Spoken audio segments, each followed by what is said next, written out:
Hey everybody, welcome to the R&R&R show, episode 75. And here we are, Chris George, myself, Ruel Gaviola, and our special guest, Travis Chance. Gentlemen, how are you? Wonderful.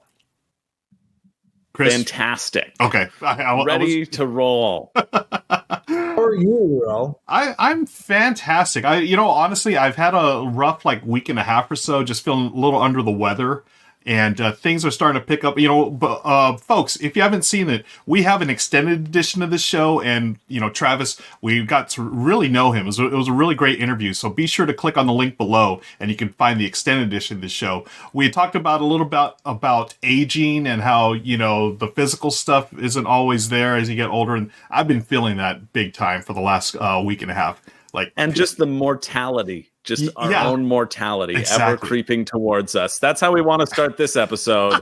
Just reminding everyone of your imminent demise. Yes, nothing but the positive vibes here on the R&R show. Happy Halloween. There it is. Happy Halloween, folks. We are recording this live on Halloween. Yes, here on Twitch. Thank you for watching. And I'm going to turn things over to Chris, who's got some special things going on there. Chris?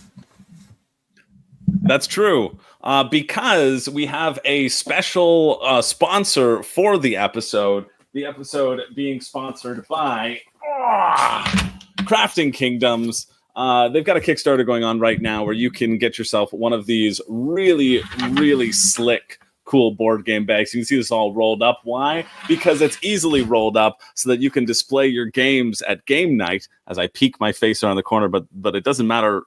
My face doesn't matter. These beautiful little dividers that you can get in Crafting Kingdoms bags. I think these are a really cool addition. It's lined with fleece so that your games get that extra protection and don't end up looking like my bruised and battered copy of Splendor in there.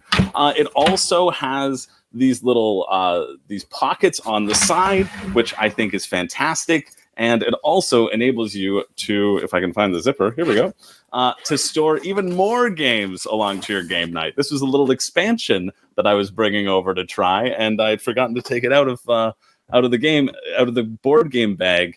And I'm really, really impressed with the amount of features that is on this. It's like they took a regular board game bag and they were like, hey, let's throw in as many different features that make life better as possible.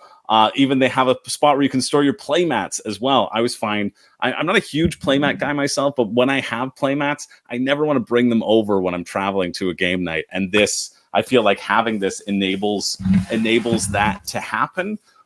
So just some really, really slick features as I unclip this bag's top and lid and roll it and close it, because one of the coolest features that I think is out there, or that this game can provide is, there we go, is that it can turn into a rolling luggage.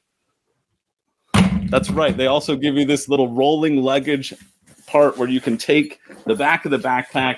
There's some Velcro here that I'm going to take, and if I'm not too weak, put it onto the backpack roller right now. Hopefully I'm not too weak, and I'm not going to struggle, but I'm gonna.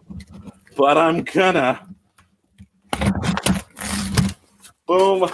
It's right there, obscuring me completely, but you can see it rolling around on my table. And this is if you ever go to conventions or something, and you often have your bags be on your back, and you're walking around from time to time. Just being able to adapt it and change it into that sort of roller is huge.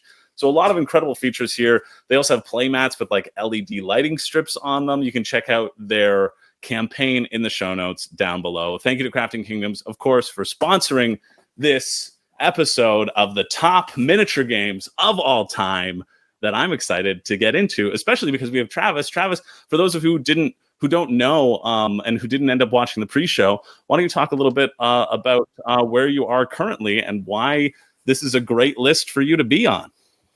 I'm in my house in Tampa. No, I am a senior. I'm sorry. I'm a perfect. Senior. Yeah, that's all I need. That's it. That's all the qualification. I am a senior you just designer. need to be in Tampa. sunny Tampa. I'm a senior designer over at CMON, so the one of the preeminent miniatures game creators, content, publishers, if you will. So I work a lot in that medium. Yeah, and thank you, Chris. I'm glad, Chris, you're okay. I saw the lights coming down and things are just falling all over you. So I'm. You know what? I was just so excited to talk about CMON. Yeah. I'm still pumped up. A, that Travis is a Survivor fan, and B, that Studying Emerald is coming back, and I finally get a chance to play it. That's what I'm really excited about. Yeah. That was CMON's latest announcement. I'm excited about that too. They're showing the game off for the first time. They're showing it off right now, Lucca, Italy. So yeah, very cool. Wow. Okay. Why don't we jump into the list? Travis, you're the special guest today, so we're going to have you start with the number 12 on our combined list of top 12 games with miniatures. All right. Are we ready? Yes. Do we need a drum roll or something? Oh yeah, you're the drummer. Yeah, there it is. I can throw my light on the ground again, if that would help. Yeah, I'll drum roll while I apologize to Chris for talking over him a second ago. I think honestly I've got a delay on my end, so it's probably going to be a little bloop, bloop. But we'll make it work. We'll make it work. Yeah. Chris's picks are always terrible, says this person. So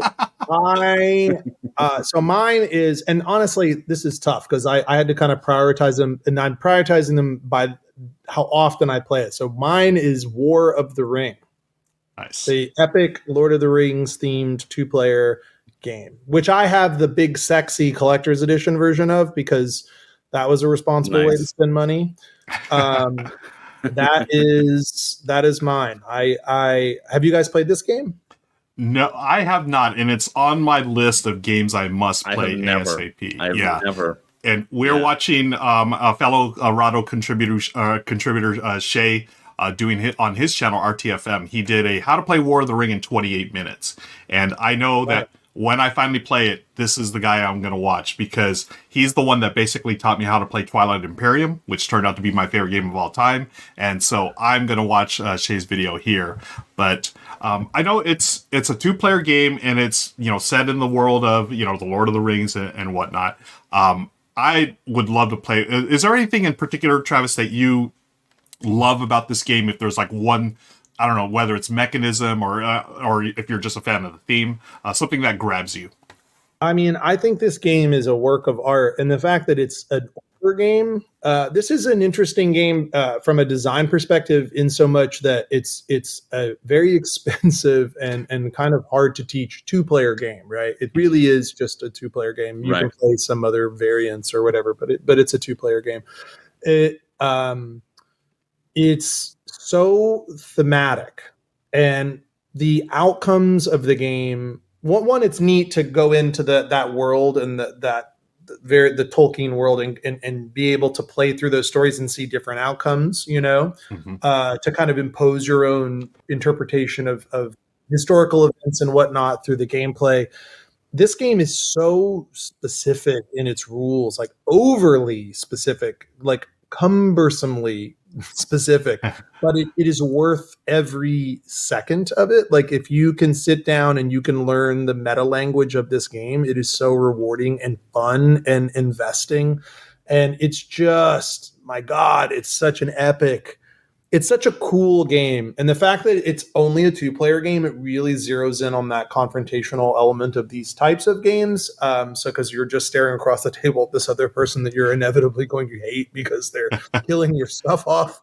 The multiple paths to victory, the dice system, the kind of like the multi-use cards, the theme, again, just like there's just so much specific nonsense in this game, but it's all worth it. It's all beautiful and amazing. And we actually, Francesco Nepatello works at CMON. Mm-hmm. He's like kind of our lore keeper guy. He's one of the designers of this. And I know it was like an inspiration for the Dune game that we have coming out, the 2-player Dune game. But my God, if you guys, it's something I think if you're a real board gamer, like if you're really into games, you should do it at least once. It's worth it. Find someone who knows the game, who will let you be the shadow side, because that's kind of the easier side to play out of the gate. and give it a shot because it is awesome. Nice. Yeah, I mean, you've got me sold because this game, my good friend Nick Murphy from the Brothers Murph, this is his favorite game, and he is a big Lord of the Rings fan.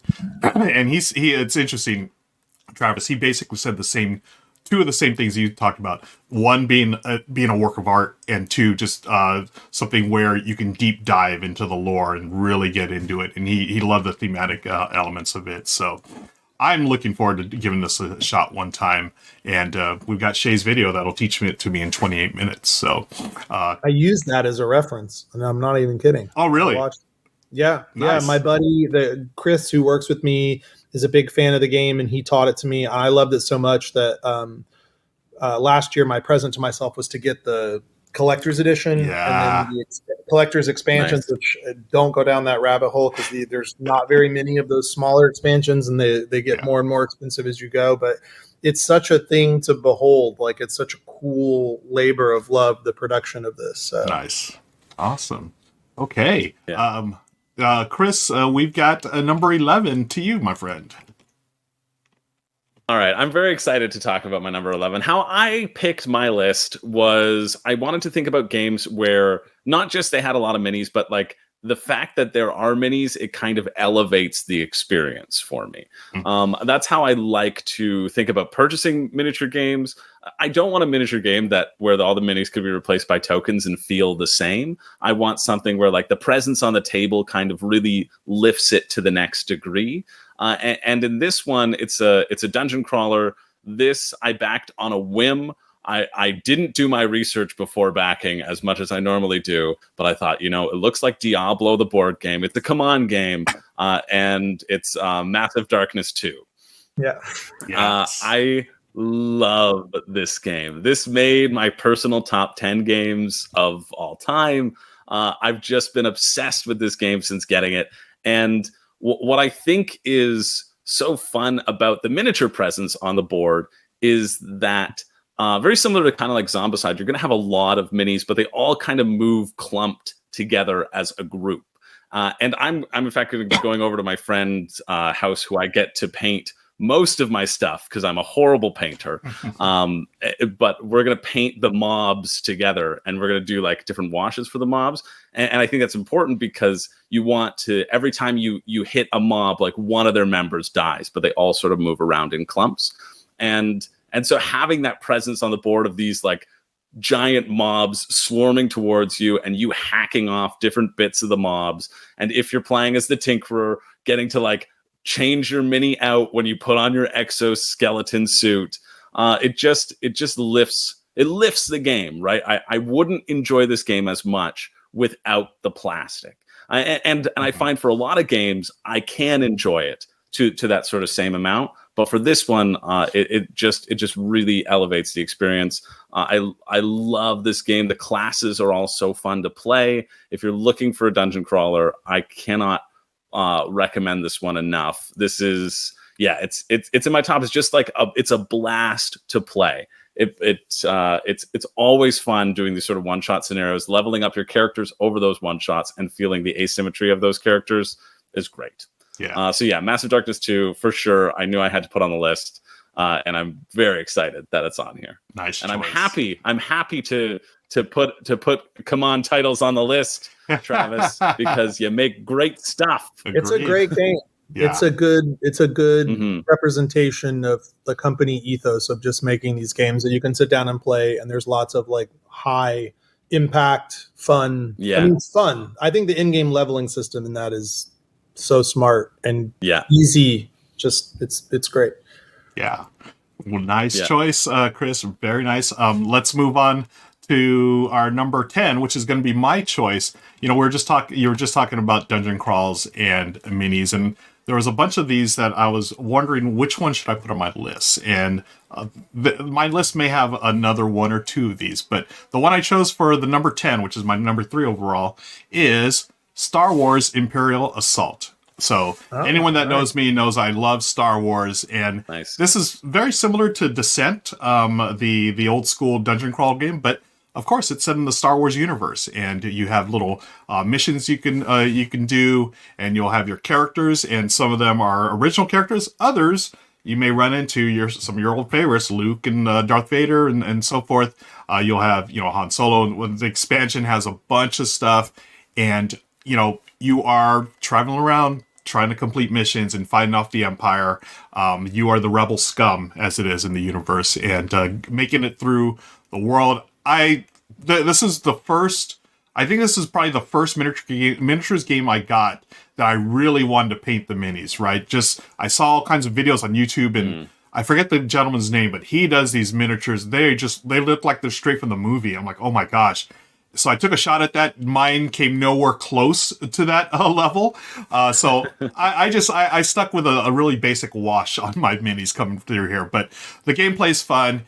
You're traveling around. You've got your different weapons you can use, and picking up the sidekicks or R2D2 and so forth, and using those very standard, beautiful Fantasy Flight dice that you may have seen in a bunch of their games. So it's really familiar. One thing that I want to point out that I have not done yet, and I still have my copy that I want to do this with, is they have an app that you can use along with the game that basically becomes like the game master. So you're playing against that. So it's a 1v all game, but with the app you can play it solo. And I love playing solo games like this, especially something in the Star Wars universe. And that's why it's our number 10 overall, Star Wars Imperial Assault.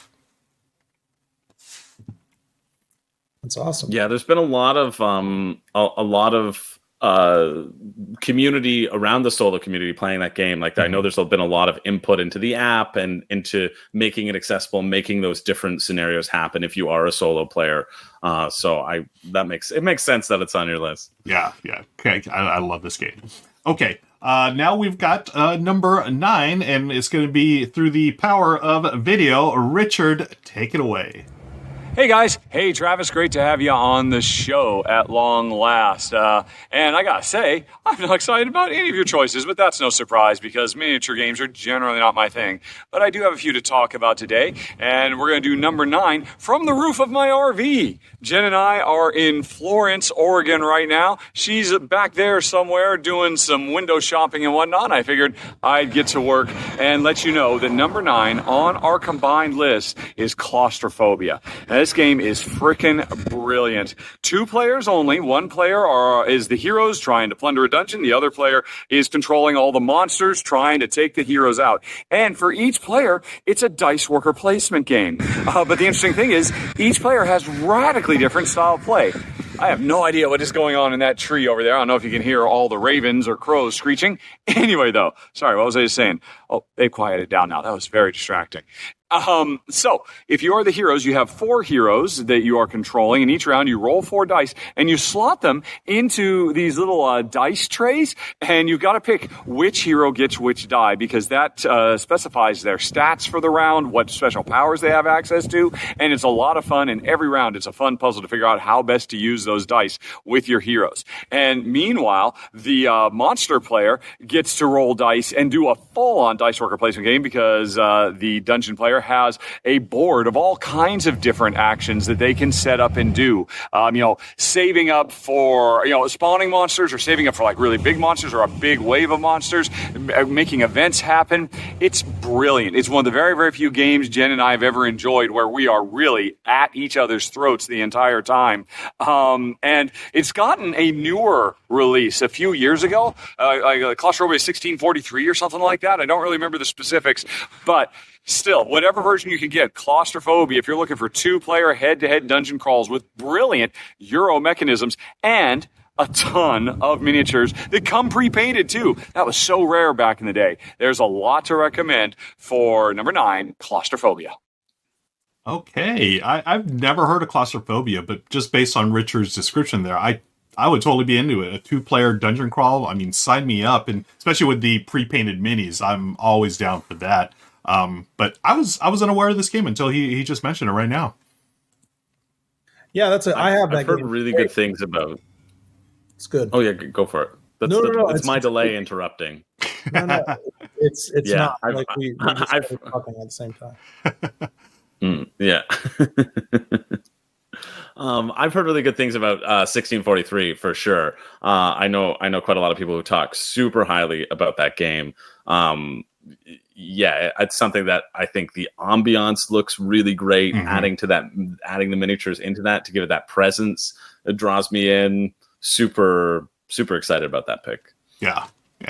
And I was just thinking about what you said earlier, Chris, how, this is the type of game that I feel like if you try to replace it with just like little cardboard chits, it's just not the same, just because of the thematic tie-ins and stuff. So something to think about, folks, when you're playing games with miniatures. Let's move on to our combined number 8, and we're going back to our guest, Travis. What do you got for us for number 8? Uh-oh. This is the shameless work promotion. You ready? Oh, I'm ready. Blood Rage. Yeah. Blood Rage. One of my top 5. You should have me in the video, Ruel, where I beat Sam and he told me he'll never play. Oh, I did not know you were in that. Of course I had to, shamelessly self-promote myself when I was on the Dice Tower. Amazing. But I played it there with him on a 24-hour stream, and then afterwards, Sam is like, "I will never play that game with you again." Nice. That is Sam's favorite game, and I'm so glad this is on the list, Travis. This was actually my higher up on my list, but you got to talk about it again. What is it about Blood Rage that just that floats your boat, basically? Well, I think Blood Rage is interesting because in my mind, it's not really an area control game. Like it says that it is, but it's the drafting element. As a Magic player, going back to the interview, the drafting is really fun, but it's a really unforgiving mechanism because it makes the assumption that all players have an equal understanding of the value of things, right? So like you inevitably have someone who's maybe new, and you have a person who's played the game before. Well, the person who's played before has a greater understanding of the value of cards and therefore has a massive advantage. And this is one of those games where like I've played this game and I've seen someone like last place have like 5 points and first place have like 180 points. And it's just unapologetic in its approach. It's another like Eric Lang has this obsession that I believe started with his Game of Thrones LCG days of the Martells win by losing strategy. So there's the Loki strategy in this, which anyone who's played this game whines about. I don't even think it's that good, but it feels really good when someone gets both of those cards in the first round and then drains you and you can't take your full turn. This is the first CMON game that I played that had these just like massive miniatures, like the giants and things, like the sea serpent, and it just, those sculpts to me aren't as impressive as the newer sculpts of something like say Ankh, but still, this game was the first game like that from this company that I played where I just wanted to play it over and over and over and over. And it just felt so replayable because everything in the game is like a positive loop, right? You're always getting better. You're always making good decisions. And then you kind of turn your nose up at those cards where like +4 strength and then someone smashes your face in one of those. You reveal your quest because you don't have any of those and they're like +6. And you're like, oh, my guy's died. I think that's really, really cool. And it just, this game has so many neat and I have a lot of fond memories of playing this game. And it's a game, I don't care when I win a lot, but this is a game that I care about winning when I play. Like I want to win, and I like that about this game. Yeah. This is, I got into the hobby in 2015, and at that time, I was still playing this gateway games and, games that are for newer gamers. But this is the first one that I saw. I was like, oh my gosh, I want to play this. And a friend of mine had painted his copy.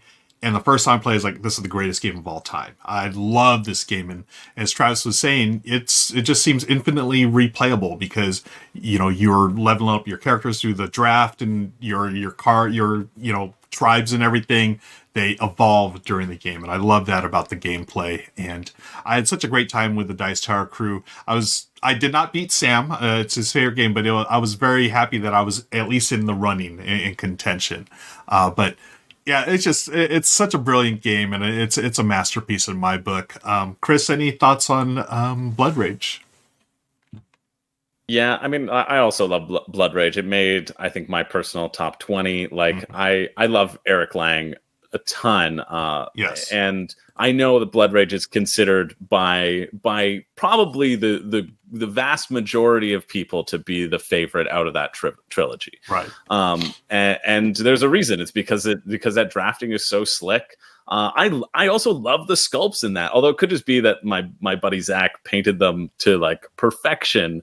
But like I love the difference of sculpt. There's only like 4 giant sculpts in it in that base game, but they're just so varied and so exciting to put on the table. And it's one of those that I will never turn down a game of, because I really I love it. I don't mind the swingy nature, but it's something where you really want to tell players before going in. You're like, listen, here are like the cards that you need to be aware of exist. And I'm going to draft them first. It's like whenever I play with new players, I basically tell them every card that I'm drafting, just to be like, this is in my hand. So know that later on, when I use it against you, you had a heads up. Yeah. That's because it can be so punishing, right? Yeah. You're like basically love getting it to the table. You're doing martial arts and you're like explaining every blow as right before you land it. Here's the part where my boat and the sea serpents are going to be sacrificed for 8 victory points, and then I'm going to endless, and then I'm going to pay a rage to put them back out, and I'm just going to repeat this at churning points over and over, and there's really nothing you're going to be able to do. Right. Yeah. Oh man. Yeah, it's great. Yeah. The feeling just right before, not enough. Yeah. Not enough for them to get out of the way. Yep. But just so that they seem like it was a fair fight.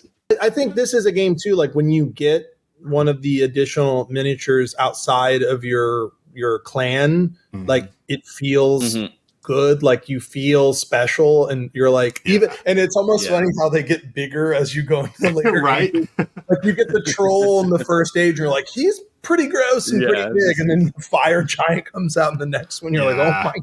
Yeah. I love that. Just one quick thought. This is the game that I use. It's been a while since I've been doing the open game nights, since the pandemic and everything, but slowly but surely getting back into them. This is like the third of the trilogy of like I would introduce players to card drafting. So I'd always start with Sushi Go, and then I go to 7 Wonders, and then this would be like the end of the trilogies. Okay, you've done Sushi Go, you've done 7 Wonders. Now let's play some Blood Rage. It's still card drafting, but you got a lot of cool minis to play with now. Okay, yeah, awesome choice, Travis. Let's move on to our number 7, Chris. What do you got for us? Oh yeah, I was love talking about Blood Rage so much. I was like, wait, that wasn't even my pick. I have a pick now, and this is again a game where the minis really elevate it for me. The minis are what made me take note of it. It's got a unique art style that you don't see that much, and putting that art style into mini form, I was like, yeah, I really want this in my collection. It's Townsfolk Tussle. So Townsfolk Tussle is it's a boss battler, right? It's a kind of a skirmishy game, and here we're seeing a prototype, so you just see the standees and you're not seeing the minis, but there's the minis in the box. It's got this sort of Cuphead cartoony art style, and you go through in the main game. You go through 4. You have to fight 4 bosses, and these bosses get progressively harder and harder. I would say don't do that. I would say fight 2 bosses, and that feels like a nice condensed session. On 4 bosses, it feels like it starts to get a little bit repetitive, and you're like, okay, I'm doing the same thing, and I could move on to another game. But at like 2, it's like the sweet spot for me. 2 to 3, and they've changed that in the expansion. It's like an official variant of like, oh, just play 3 bosses and level up your characters in between a little bit better, or you start out with a little bit extra gear or whatever. But it's really, really charming. Mechanically, I don't know if it has. I was really enamored with it, and then the more I played it, I was like, okay, I think because it starts to feel a bit samey. But I just find that the minis and the table presence and the world is one that I really want to dive back into. And so it's one where when I was thinking about top games with miniatures, I'm like, yeah, it is the art style. It are the minis that bring me into this world and make me want to get this off my shelf. I was contemplating like this and like Monster Hunter World, who have like those friggin' giant minis.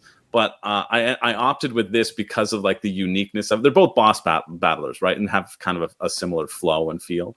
But I opted for this one because of the presence that it brings and the art style and how much that art style really informs and makes the world enjoyable to play. Which, if I was just moving tokens around, I don't know if there'd be enough mechanically to keep me as invested. But because I have like the characters and the art and like get to add extra items and equip items and that sort of stuff, it's definitely a lot of fun.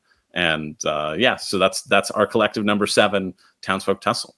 Nice. I haven't played that one. I haven't I've either. seen it. Same. I've only seen it, but just based on your description, Chris, this is. And I was looking at the video. I was like, I would love to jump in this world, you know. And that's where these minis really do that. Yeah. They really do bring you into that world, right? Yeah, it's really solid. I think it doesn't have as much complexity as a lot of other sort of boss battlers, and so not as much like rules overhead. You're really it's stat checks. It's a lot of stat checks and a lot of similar stat checks.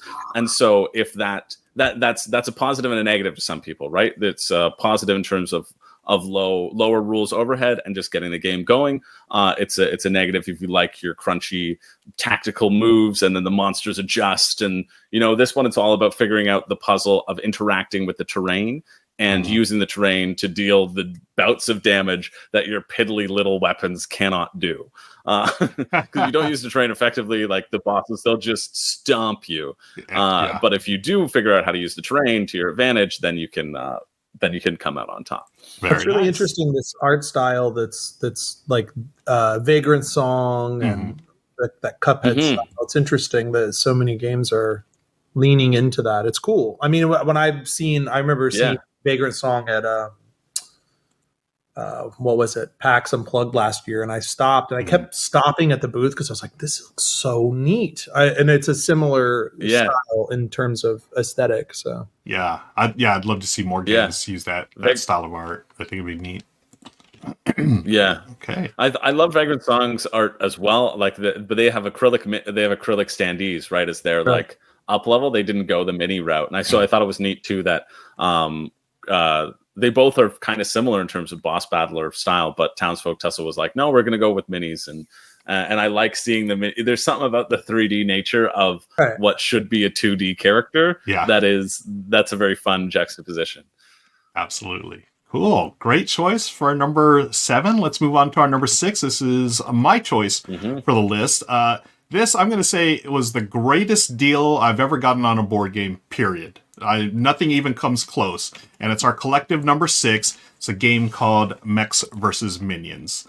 And when this game came out, it was $75 retail, $75 US shipped. And this game, it should be a couple of $100 with the amount of stuff they packed in there. And it's because it's Riot Games. They've got that League of Legends money, so they could totally take a loss on this. But it was like their love letter to board games. There's a bunch of developers there that are board gamers, and they decided, hey, let's do our own. And they came up with this program movement game, and it's a campaign style game. You have 10 missions. You each control a character, and these minis, the characters themselves are fully painted. And then all the minis have like a wash on them. And I've never come across another game. Again, Riot Games got all kinds of money in the world. They could afford to do this, but no other game that I've purchased at retail has been this phenomenal. And the game itself is fun. I'm normally not a program movement type of guy. It can be chaotic, but in this case, it works. Just having the chaos of, hey, you're running into your fellow players and trying to complete these missions. Why do you keep bumping into me? That's always a fun thing. But then trying to navigate the different like oil slicks and all kinds of different things.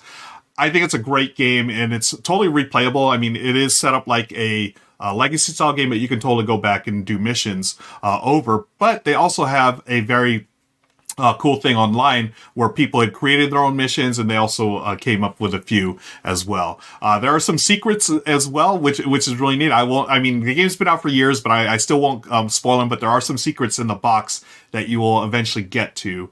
And as you can see here, this is Richard's run through from a couple of years ago. You're basically playing cards secretly, then you reveal them at the same time, and then you move your characters and hopefully destroy all the minions. But this is one I've had so much fun with, and I still enjoy it to this day. This is Mechs versus Minions. Yeah, such a phenomenal deal. Just like I love a good deal. I'm not a huge fan of programming movement either. Yeah, I'm not. That doesn't tickle me. Mm-hmm. But I've often contemplated it just because I'm like, you know what? I need to pay homage to like one of the best board gaming deals that ever existed. Right. I feel like my love for deals and recognizing like the amount of stuff that you got in that box when it came out. Yeah. For like the price. It was insane. Insane. That's Game Tray's first game too. Oh, was it really their first game? Yeah. Whoa. Is it really? Yeah. Yeah. Yeah. Wow. Wow. Pretty impressive first run, eh? Really impressive. Yeah. Very cool game. Yeah, I'm watching the video right now, just remembering some of the things that you do here. It's just beautifully produced, and just everything was so over the top for what it was, but it worked, and it was, again, we've talked about this a few times on the list, where I couldn't imagine this. Yes, you could play it with just cardboard chits, replacing all the characters and minions and stuff, but it would not nearly be as much fun as it is with all the characters and all the doodads that you get in the box. All right, so let's move on to our number 5, and we've got Richard, so take it away, Richard, right now. Okay, good choices. I'm definitely getting a bit more excited about what you guys think. Although, I'll be honest, Blood Rage, I did try it once, not for me. But I would definitely give Townsfolk Tussle a go sometime, Chris, because, I mean, I just love the look of it so much. And, Ruel, you stole one of mine. The Mechs vs. Minions should have been on my list, but you rated it a bit higher than me, which is why you get the call. But that's okay, because I'm here at the end of a day of travel. There's the Umpqua Lighthouse in the background. I just finished setting up my Starlink, so we'll have internet for tonight. Let's just come over here and give you a look at our view that we'll be having through our front window this evening. Actually, I guess the sun is kind of blotting out. That's an ocean out there. But anyway, where are we at now? We're at number 5 on the list, correct? Yes. What was it? Oh, I bet you nobody's heard of this one, right? Space Alert Away Mission. This game is so fantastic, and it flies so under the radar. It was, I believe, the one time that Stronghold Games, under the leadership of Stephen Bonacore, actually tried to make a mini-heavy game, and I love it to pieces. It's nothing like the original Space Cadets. It's its own thing. It's it's another dungeon crawl, but this time cooperative, unlike my previous one, Claustrophobia. And, we're on a bunch of different space stations fighting all kinds of scary space aliens. It's very much patterned after kind of a pulp sci-fi Buck Rogers vibe, which is a lot of fun. And it comes with dozens and dozens and dozens of missions. Tons of content. Like almost a Gloomhaven level of content to it. But what's really interesting is it has a lot of dice rolling, right? Which, I admit, roll to resolve is generally not a really attractive thing for me, although in a co-op experience, it's a bit better. But here's the deal. When I am setting up to, hack the computer or fight the alien or whatever it is I need to roll dice to see if I succeed or not, the beautiful thing is the dice rolling is almost a formality. We are such super powerful characters compared to the problems we come across. Anytime we attempt something, it's very unlikely that we're not going to succeed. We're not going to be able to roll successfully. The interesting thing is the dice all have extra little explosion pips on them on some of the faces, and that's what you really want. You're rolling for those bonus activation actions, because the more of them you get, and therefore the more dice you want to roll, the more you can activate all kinds of powers based on who your character is, based on what your weapons and items are, based on where you are, even based on the aliens in the room that you're fighting against, that you could activate weaknesses on them as opposed to strengths on yourself. And so every round, I want to get in position. I want to do some kind of skill check, not because I care about that's just getting to the good part, rolling the dice so I can see how many of my bonus actions I get to do, and then figuring out how I'm going to spend them amongst all the different ways I can. And it's really cool. And It has a lot of miniatures, of course. Again, that really kind of pulp 50s sci-fi vibe. It's absolutely wonderful, and it's a real shame that it did not get more attention, because I think it's just delightful. Number 5 on the list, Space Cadets Away Missions. Yeah, I remember when this game was out, and I have a feeling that when it came out, it was sort of overshadowed by another game called Captain Sonar. And I remember friends of mine, they got into Space Cadets. They were really into it. But the second Captain Sonar came out, that's all we played. It played up to 8 players. I think Cadets was like up to 6 or whatever. And even though they're totally different games, I think at that time, just the wave of, like, not hysteria, but the wave of hype of Captain Sonar sort of just left some games in the dust, maybe. So that might be part of it. I don't know. Thoughts, guys, on that, on Space Cadets? I think, wasn't Space Cadets like a different game? Wasn't there a prior Space Cadets that was like a bunch of little mini? Is that Jeff Engelstein? Is that who did this game? That might be. I think you're right, Travis. Yeah, let me. I'll look it up right now. Since yeah, I know Jeff and Sydney Engelstein did Space Cadets, but this Space Cadets was designed by Dan Raspler and Al Rose. Oh, okay. Came out in 2015. Space Cadets Away Missions. Okay, so I'm totally thinking of a different still game. Published by Stronghold Games. Got it. Yeah. Okay, so I'm totally off base here then. But, I've never played this game ever. Yeah, I thought I had, but apparently I haven't. I've also heard more about the 2012 Space Cadets with Jeff and Sydney. Okay, well there it is. Yeah, but it's a good pick. A nice fun. That's what these lists are about, you know. Yeah. Getting that fun pick. All right, cool. Let's move on. We've got 4 games left. Thank you for hanging out with us today, folks. Number 4 is going to go back to Travis. All right. Nemesis. Preferably Lockdown. There it is. And we've got Shay doing the Rahdo run through there in the video. And he got me to buy this thing. That's the. Oh, really? What made you buy it based on this run through? That's my undying love of Shay. No, he just does a really good job of breaking stuff down. I feel like when he's talking, when he's explaining things, he does a good job of kind of almost like making it easily digestible while also giving you a real idea of depth and complexity. Because he does tend to talk a lot about these really complex games, and like War of the Ring, my other pick, this is a game that has like kind of a meta language of its own.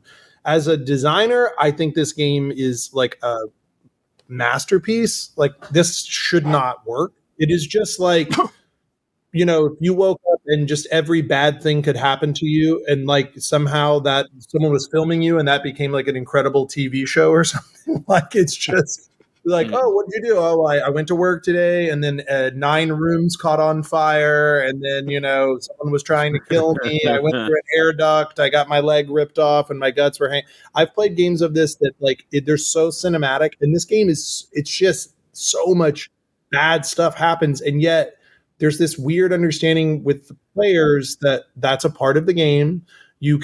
I played this with Lindsay at Dice Tower Retreat, and she misread her card and murdered me, like vented me into space because she thought her card said, oh, there can only be one other survivor. And it said one or more other survivors. So she just killed me by accident. And then I was like, what does your card say? And I read it. And then she's like, don't tell everyone, they're going to think I'm stupid. And I'm like, and then we're playing with Z-Man Zev. And Zev's character is just like cowering in a corridor that's unsafe because he's afraid he's going to be next. And it's just, you know, and then I was the guy that went and got everyone sandwiches. And that should be a bad time, but it was an amazing time because it was funny and it was memorable. The last time I played it, the entire ship facility burned to the ground and we all died. I played it where I escaped and I ended up winning, and another guy got to an escape pod, got in the escape pod, failed some kind of a roll, and his like guts fell out and he died like as he was being shot in space in an escape pod. So it's like, if you're a fan of the Alien franchise, there is no game that is closer to the Alien franchise than this. The game, the core loop of the system is super simple, but there's all this, once again, specificity with remembering what these rooms do and how you can use these rooms to kind of hack the game. I think it's awesome. Like, I think it's such a really great game, and I think the miniatures do help elevate. It gives you a sense of being in a 3-dimensional space. If you feel like you're trying to embody that person that you are in the game. So I don't know. That's mine. I think it's great. Yeah, I've not been able to play this pick. yet, but this was on my list. Yeah, this is as you said, this is Alien in a board game form, and that's what everyone tells me. And I love the Alien franchise, and this is a game that I need to play. And just looking at Shay's video, this is the one I will turn to when I eventually do play it. Chris, you haven't played this either, correct? No, I have. Oh, you have? It's on my list. It's in my top 20. Nice. It's so good, and I agree 100% in terms of the cinematic experience. That's how I always describe it. I can remember more specific games of Nemesis than I think I can almost any other game.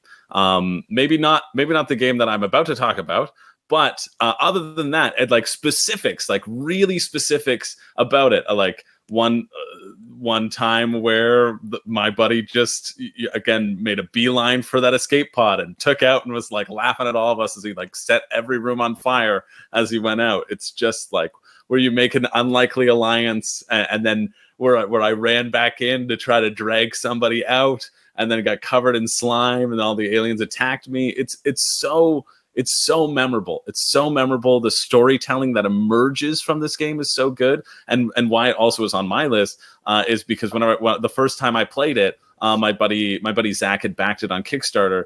And so he's like, okay, he had hidden all the minis, all the alien minis from us. And so when an alien popped out, he then took the mini from the box and like slammed it on the table. And so we first had a little face hugger popped out first, and we're like, okay. And then immediately the next room, the queen came out, like right away. And he's just boom, this giant queen was there. And we're like, this is the very beginning of the game. And it's like, doesn't matter. So we were all like running away from the queen. Amazing. It was just a friggin' blast. Like, yeah. An awesome pick. So cool. This game is so good. I agree in terms of I would opt for Lockdown because I like the mechanics a little bit more in Lockdown. I think they're a bit more like refined. I think the theme is maybe a bit more percolating in the original game because it is on that. It's on the ship. It's on the Nostromo or whatever. But the Nemesis. But yeah, the Nemesis. So yeah, sorry, definitely the Nemesis. It's not anything else. Certainly not. Yeah. Nice. All right, Chris, let's go to you for our collective number 3 on the list.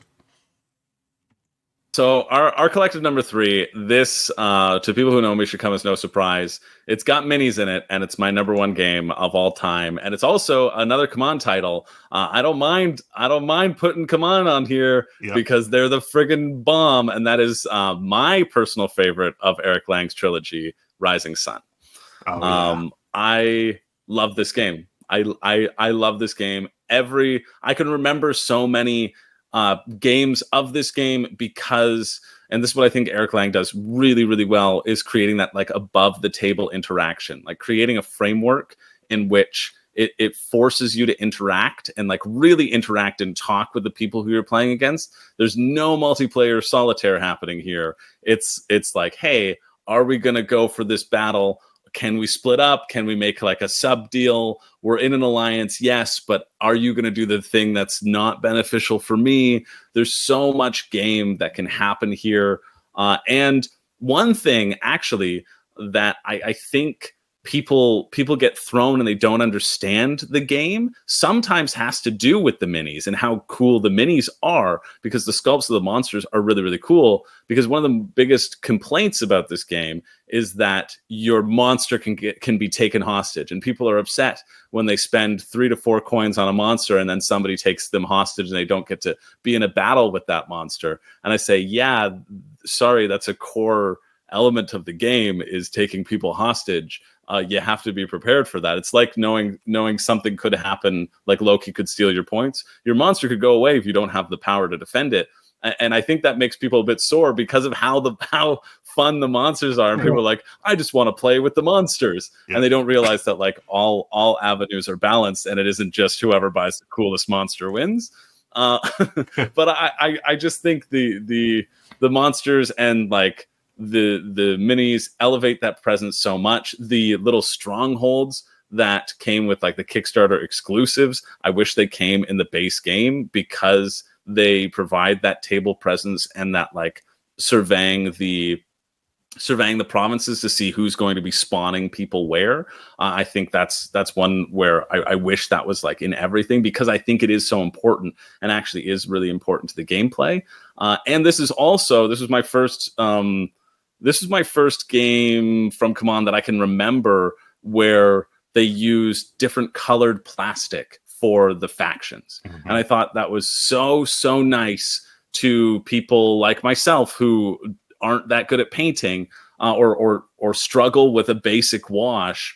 Being able to have that differentiation on the table really just like elevates it to an accessibility point for anybody playing the game. And so you don't need to paint them. And you can still have the fun of the minis and seeing the differences of the table presence and make it really readable. And I thought that was so slick, and like see it as the standard moving forward. And that was one of the first times where I could really clock that happening on like a larger scale mini. So that also made me excited about it. But of course, it's my number one game, so I wanted to put it on the list. And wow, that's your number one game of all time. So I will stop. That's your number one game of all time. I love. Yeah. Yeah. Awesome. Yeah. This game reminds me of, when you have different types of players at the table, they're going to affect your experience for any game. And I've had a really good experience with this game, but I've unfortunately also had a really bad experience with this game. And it was just, I felt like the bad experience, I think it was like a 4-player game, but for whatever reason, 2 of the players were super AP. They were just going way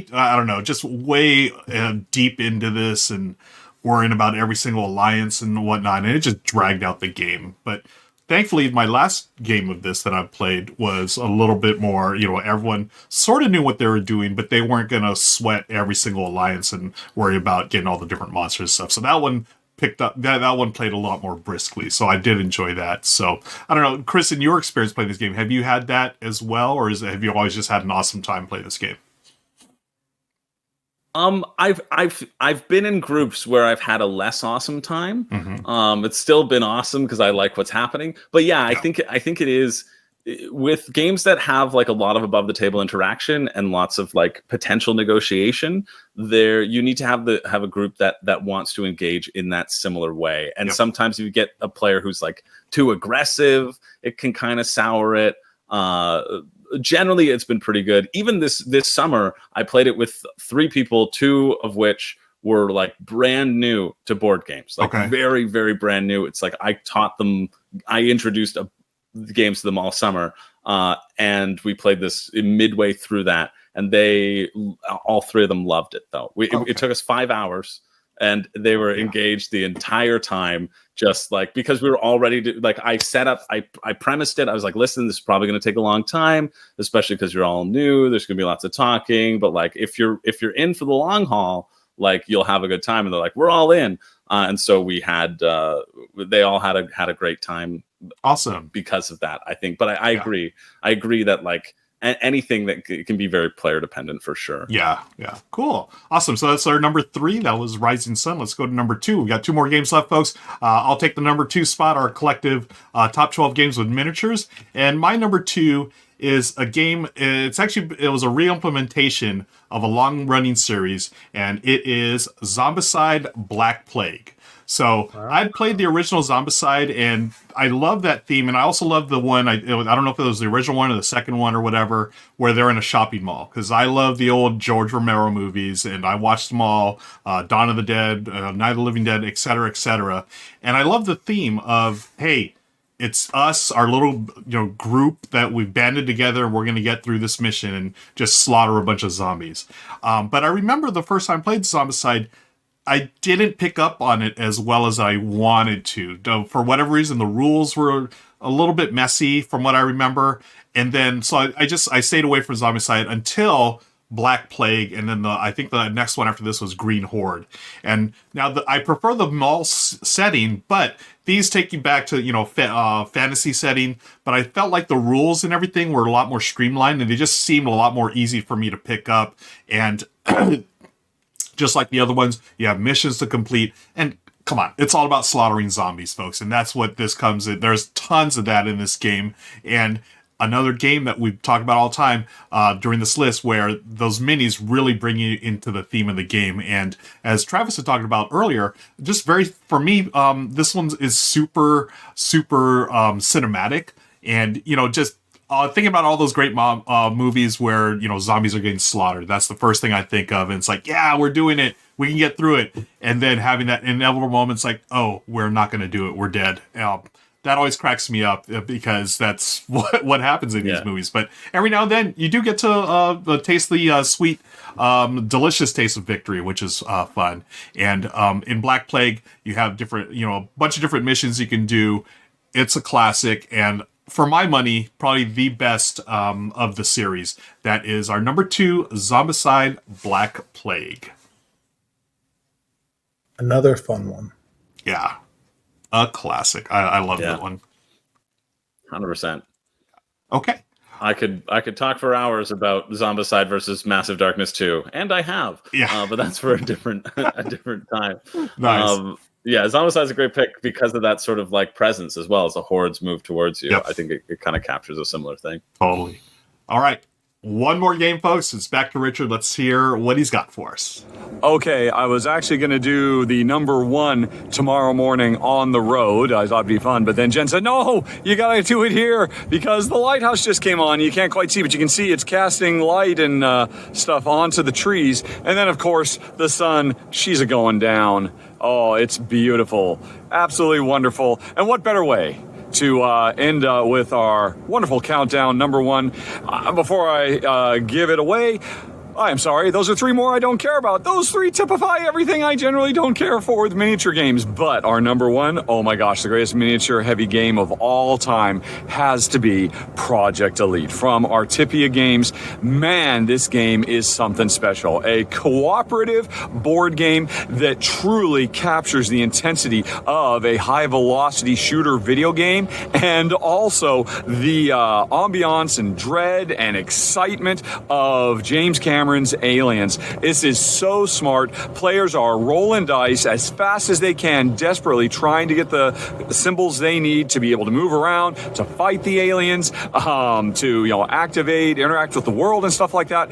But the important thing is you will often find yourself, rolling skulls. And every time you roll a skull, that means you got to stop what you're doing, pick an alien, and move them one step closer to destroying our dropship. Because the board is brilliantly set up, even in these really, really tense, high-octane, high-pressure situations, the rules overhead is incredibly simple. And that's really important. But the brilliant thing about this design is you'll only do that high-intensity roll as fast as you can for a little bit. And then when the timer comes out, then things slow down. The bad guys start doing really cool special powers and whatnot that will mess you up if you left them in the right position. So it's as important about putting yourself in the right spot and making sure the bad guys aren't where they're going to do more damage. And the game comes with several different mission types. It's got a bunch of expansions. It got a very nice upgraded reprint from Cool Mini or Not. Surprisingly enough, I think that's awesome that Artipia laid the groundwork and then Cool Mini or Not, got it across the finish line. It is brilliant. I can't believe it wasn't on any of your lists. It is, as far as I'm concerned, the best heavy miniatures game of all time. And folks, I'll let it go back to them. But remember, the show's not over. If you follow the links down in the show notes, you can go to the extended playthrough where we will talk about some other miniatures. Because believe it or not, I got a bunch more miniature games to talk about. That'll be in the post show of the extended. But anyway, back to you guys one more time. All right. Yeah. Project Elite. That is a big hit. It was a big hit a couple of years ago. I know people love this game. I love the whole real-time element to it. It captures that feeling of, as Richard said, just massive, gunplay or whatever. But any final thoughts before we wrap this up, guys? No, I'm so glad Travis, you go first. So many CMON games. What do you know?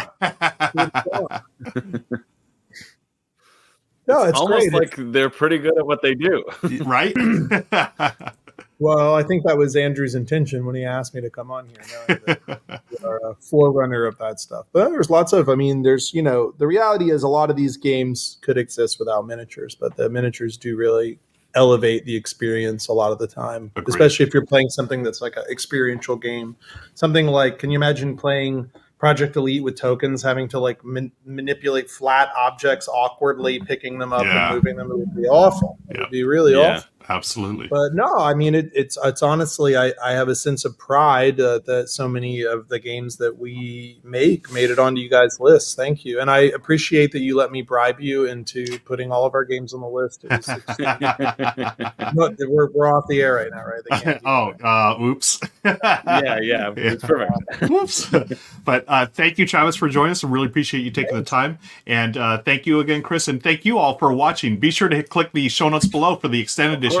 We talk about all kinds of different games, and we've got one more thing that Chris needs to talk about right now. Chris, what you got on the table there? That's true. Before we go, I want to thank our sponsor as well, Crafting Kingdoms. There we go. It's the nice big view, so I can put on my games are rattling around safely inside because of how gorgeous these bags are. Thank you again for sponsoring the show. Definitely go and check out their Kickstarter campaign.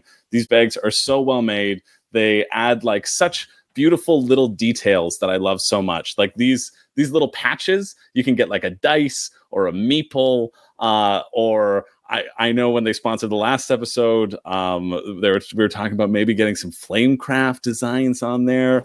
Hey, Travis, I can put you in touch with them if you want to make some CMON branded bags too. It's just, they're just super. They're super well made, super cool, and for sure, go check out their campaign down below in the show notes. Thanks again to Crafting Kingdoms for sponsoring the episode, and thanks to my light for not falling over this time. And that'll do it for the R&R&R show, episode 75. Take care, everybody. See you later. So long. Bye-bye.